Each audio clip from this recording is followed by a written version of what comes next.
So what is going on with Twitter? It seems like Elon Musk is doing his best to destroy the platform. Twitter applies temporary reading limits for all users, Elon Musk announced. Elon Musk has announced a temporary cap on the number of tweets users can read each day, with verified subs getting to see a lot more than those without a blue tick. Now, my feed was going haywire. It kept having issues with refreshing, it wouldn't connect. And I think this is obviously part of it. Some people reported that they're seeing a dialogue box to say that you've hit your limit. So this is what Musk said on Twitter. To address extreme levels of data scraping and system manipulation, we've applied the following temporary limits. Verified accounts are limited to reading 6,000 posts per day, unverified accounts to 600 posts per day, new unverified accounts to 300 per day. Now, I'm not a tech whiz. I don't know what he means by scraping and system manipulation. But what I do know is that when you fire hundreds, maybe thousands of employees who their jobs was specifically to keep the site functional, is obviously going to lead to problems. Now, why did he do all that? Well, if we go back in time when he bought Twitter for $44 billion, and by the way, he even admitted himself he overpaid for it. He thought, shit, I paid for this platform way over market value, and I need to recuperate some of the costs. What happens when a business wants to reduce costs? The first thing to look at is getting rid of workers. Always that.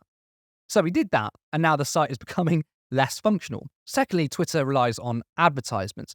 The problem, though, is that Twitter, under Elon Musk, we've seen a rise of bigotry, we've seen a rise of racism. Advertisers don't like that. They don't want to be associated with that. So, of course, ads are pulled out from the website. We've had previously banned Twitter users and accounts who are basically fascists have been allowed back onto the website. So Musk clearly does want to recuperate the funds he's lost, but it's clear, I believe, that because he's called himself a centrist before. He's not. He's very much on the right.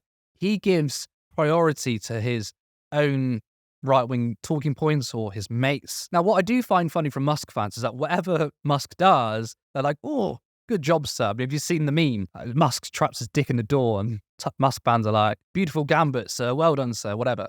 But I think now a lot of people are going to turn against him, which is good.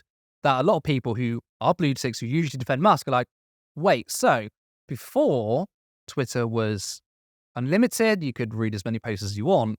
Now I'm paying for the platform and you only give me access to 6,000 posts per day. So you're paying more for less. Really good. Yeah, beautiful gambit, sir. Really good job. Now there are some upsides for Musk destroying the platform. One, because it's given rise to other social media platforms like Mastodon, which is a bit more complicated. It's a federal universe. Then we've got Blue Sky, which is either owned or it was started by Jack Dorsey, who was the previous owner of Twitter. Another reason why Twitter going to shit is also a good thing, is that the idea of meritocracy, I mean, a lot of us know is crap, but Musk is really elevating the idea that meritocracy does not exist. The idea that billionaires are smarter than us, there's a reason why they're in that position because they're special and they're different.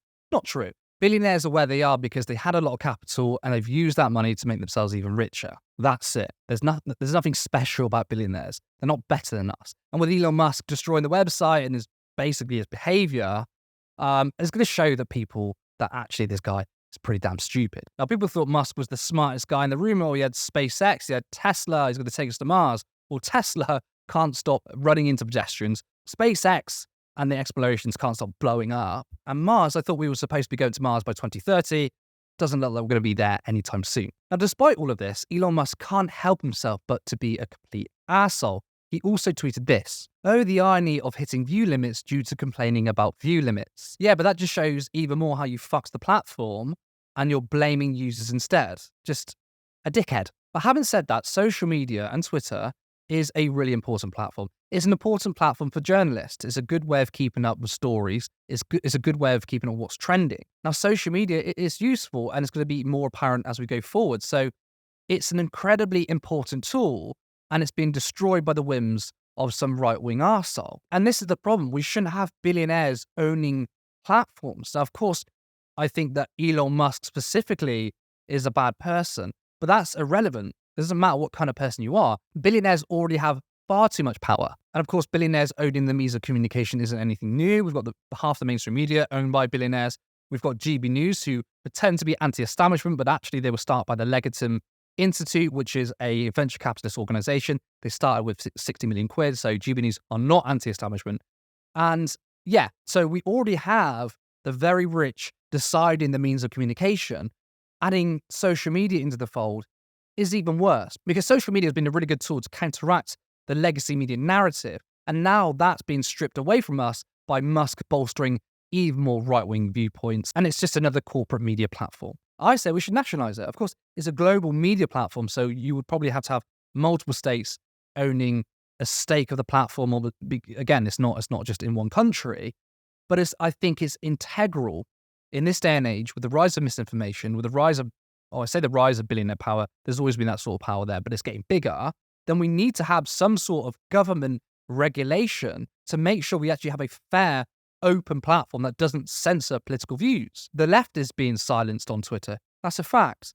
TERFs are getting their way with Twitter. Many trans accounts are getting shut down due to pylons from TERFs. So we don't have a free, open platform, even though that's what the right always talk about. Musk has brought back free speech. Only cost $8, whatever. It's not a free speech platform because we have a billionaire owning it. So clearly that's a $44 billion investment gone well, hasn't it?